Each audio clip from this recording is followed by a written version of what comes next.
cenderung terkena efek cahaya matahari gitu kan.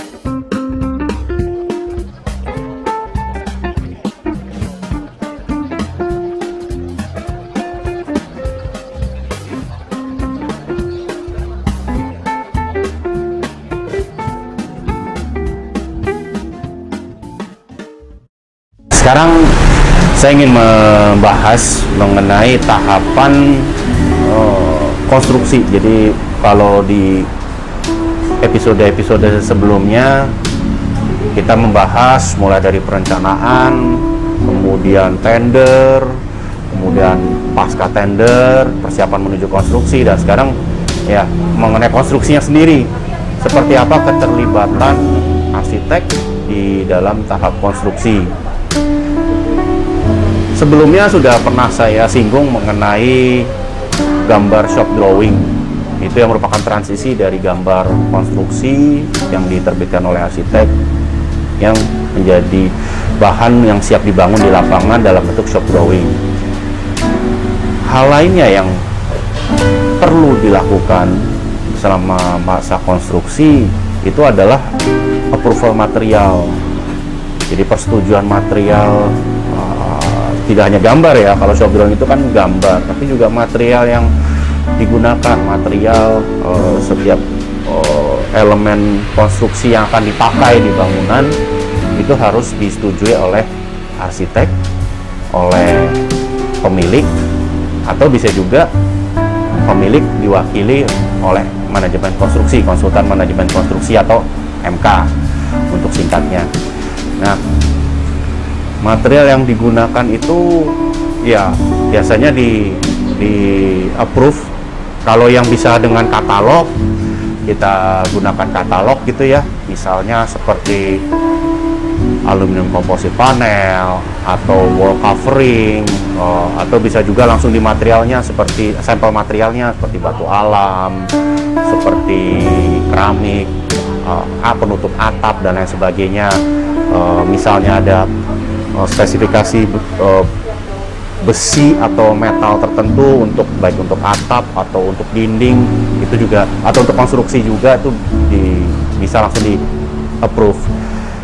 Kemudian kalau untuk approve-nya sendiri itu bisa langsung di paraf saja bersama-sama, entah di katalognya atau di sampelnya. Itu sekedar menunjukkan bahwa itu sudah diketahui oleh seluruh pihak dan sudah disetujui, sehingga kontraktor bisa memesan material tersebut ke produsen atau distributornya. Ada beberapa material yang tidak cukup hanya dilihat melalui katalog, seperti misalnya cat dan material-material lainnya yang cenderung terkena efek cahaya matahari. Karena biasanya kan kita kalau pembahasan di rapat gitu ya, itu kan kita di ruang dalam ya, cahayanya cahaya lampu.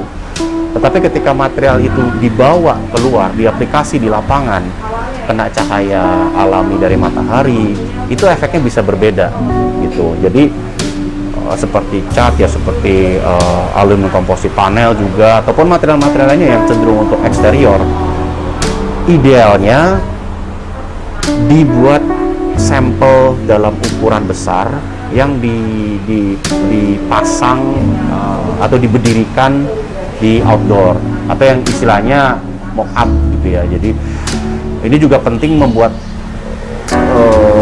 sampelnya dalam ukuran besar. Ya, kalau di katalog tuh kan biasanya paling hanya ya ukurannya paling 20 x 20 cm.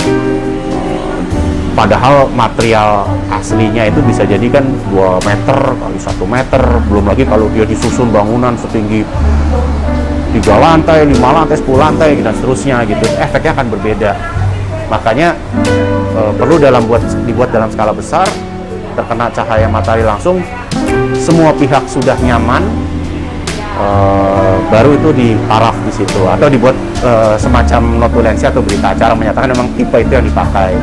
Gitu. Karena material itu beragam sekali. Kita bicara cat warna hijau, hijaunya itu ada yang begini, ada yang begitu, macam-macam. itu abu-abu juga. Jadi kita kalau bicara satu warna itu variannya sangat banyak sekali. Terus juga antara kita misalnya bicara cat warna biru dari produsen atau merek A dengan produsen atau merek B, itu bisa jadi beda. Biru mudanya di merek A dengan biru muda di merek B itu berbeda. Jadi harus benar-benar merek, tipe, secara persis apa yang akan dipakai pada bangunan tersebut.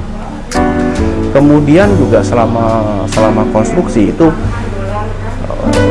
akan dilakukan koordinasi secara berkala, yang biasa rapat secara mingguan, 2 mingguan, koordinasi semua pihak hadir, ada dari pemilik, dari manajemen konstruksi, dari konsultan perencana.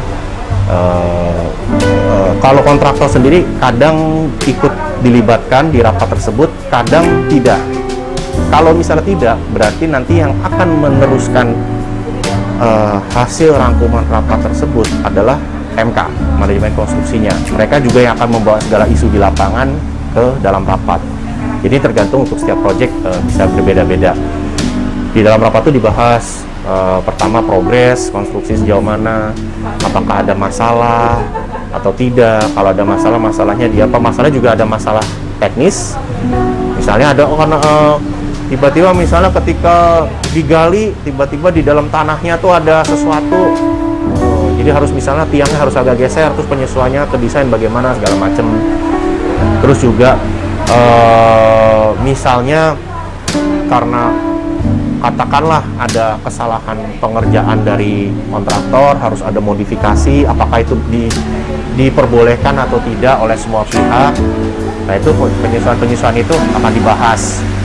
Dan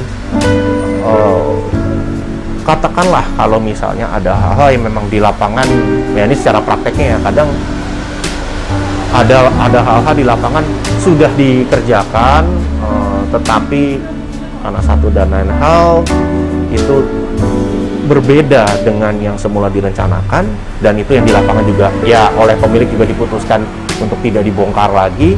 Berarti kan di sini desainnya harus menyesuaikan. Nah, itu dari arsitek masih tetap terlibat untuk melakukan penyesuaian desain. Ya, itu pun juga tentunya kita sebagai arsitek ya memberikan masukan juga. Ini masih oke, masih memungkinkan, atau plus minusnya bagaimana, atau malah tidak disarankan sama sekali. Di situ arsitek tetap memberikan saran. Tidak hanya arsitek, tapi juga teman-teman perencana struktur dan mechanical, electrical, plumbing di bidangnya masing-masing juga melakukan hal yang sama selama fase konstruksi. Nah, selama fase konstruksi ini, manajemen konstruksi, konsultan manajemen konstruksi atau disingkat MK itu memegang peranan sangat penting. Ini ya kalau kita bicara proyek-proyek yang melibatkan banyak pihak, banyak disiplin ilmu, ya seperti proyek bangunan gedung. Sebenarnya proyek manapun itu memang perlu ada satu pihak yang memanage selama fase konstruksi. Tapi mungkin kalau skalanya rumah tinggal mungkin lebih seperti project manager lah, istilah perorangan masih bisa. Tetapi kalau kita sudah bicara bangunan gedung bertingkat, apalagi sampai bertingkat banyak, tentunya ada keterbatasan kalau hanya satu orang yang terlibat. Karena kan ya kan tidak mungkin satu orang naik turun bangunan 10 lantai ngecekin gitu ya, jadi kan nggak mungkin. Terus juga hal yang perlu dipantau, diperiksa juga tidak hanya satu bidang, tidak hanya soal struktur saja, tapi juga soal finishing, soal pemipaan, pengkabelan. Dan ini kan latar belakang setiap orang beda-beda ya. Ada yang backgroundnya arsitek, ada yang backgroundnya sipil, ada yang backgroundnya utilitas, mechanical, electrical. Jadi ini memerlukan orang yang memang berkompeten pada bidang tersebut. Makanya untuk proyek bangunan gedung, manajemen konstruksi itu terdiri dari satu tim, dari latar belakang bidang keilmuan yang berbeda. Kemudian ada istilahnya supervisor senior, ada supervisor junior, dan lain sebagainya. Jadi MK di sini untuk mengecek bahwa yang terbangun di lapangan itu sesuai dengan perencanaan, atau kalau misalnya ada yang tidak sesuai, solusinya seperti apa, itu dikoordinasikan. Kemudian juga berkoordinasi atau mengkomunikasikan segala sesuatunya dengan kontraktor. Jadi supaya kontraktor tidak salah buat, memastikan, karena kontraktor tetap perlu pendampingan dari MK untuk memaksimal pekerjaannya, karena yang satu lebih ke pengerjaan, yang yaitu kontraktor, yang satu lagi MK ini lebih ke manajemennya. Nah, selain itu juga konsultan MK juga mengkoordinir segala sesuatu yang ada di lapangan. Ya misalnya ada material yang dikirim ke lokasi proyek, itu material tuh sebaiknya diletakkan di mana supaya tidak mudah rusak. Kemudian penjadwalannya juga tepat. Jadi kalau misalnya material yang masih baru akan dipasang 3 bulan lagi, ya kenapa harus datang ke lokasi sekarang? Itu kan malah membuat risiko material tersebut rusak, kesenggol tukang, kesenggol material lain dan lain sebagainya. Jadi mengatur dari sisi schedule kedatangan material itu juga penting. Kemudian mengatur supaya, atau bukan mengatur ya, lebih ke memantau agar progres pengerjaan kontraktor itu sesuai jadwal yang sudah ditentukan, agar proyek itu tidak molor. Kemudian juga dari sisi kualitas ya, mengecek segala macam itu jelas. Dan juga dari sisi biaya juga gitu. Jadi ya macam-macam pekerjaan penyesuaian ini juga pasti kan berefek ke biaya. Ya ujung-ujungnya supaya dari pihak pemilik tidak membengkak secara budgetnya. Nah, kemudian juga selama fase konstruksi ini ya, koordinasi seperti itu tuh sangat penting untuk dilakukan gitu. Karena ada ya sayangnya ada proyek-proyek yang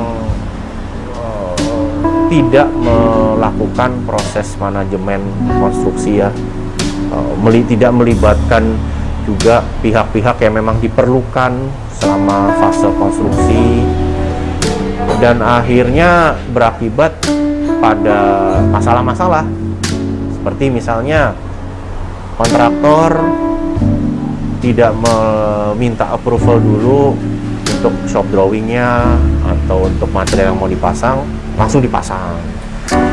Ya masih mending kalau yang dipasang betul. Nah, tapi kadang kan yang dipasang tidak sesuai. Nah itu akhirnya jadi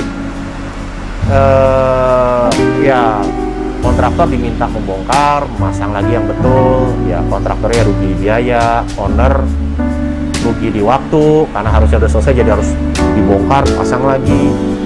Kemudian juga ada beberapa hal yang di lapangan sudah tidak bisa dirubah lagi. Misalnya sudah mengecor plat beton. Ya seringkali kan pemilik tuh merasa udah deh nggak perlu dibongkar lagi, kalau dibongkar nanti jadi strukturnya tidak ideal. Akhirnya jadi perlu ada penyesuaian desain, penyesuaian layout ya, yang membuat mungkin desainnya tidak maksimal seperti perencanaan semula. Itu hasilnya tidak maksimal lagi. Tuh, nah,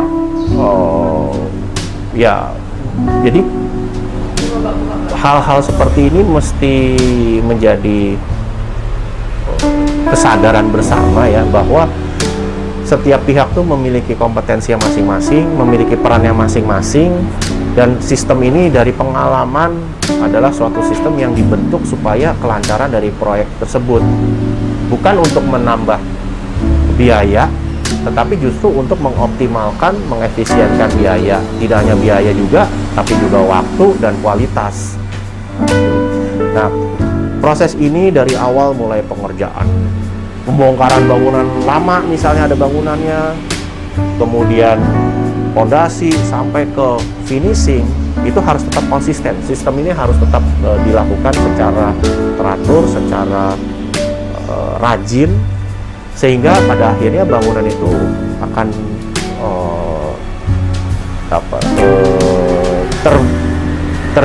terbentuk sesuai atau semendekati mungkin dengan perencanaannya. Nah, apalagi kalau misalnya proyek kita melibatkan pihak-pihak seperti supplier material yang kadang oleh pemilik proyek dibeli sendiri, jadi tidak melalui kontraktor.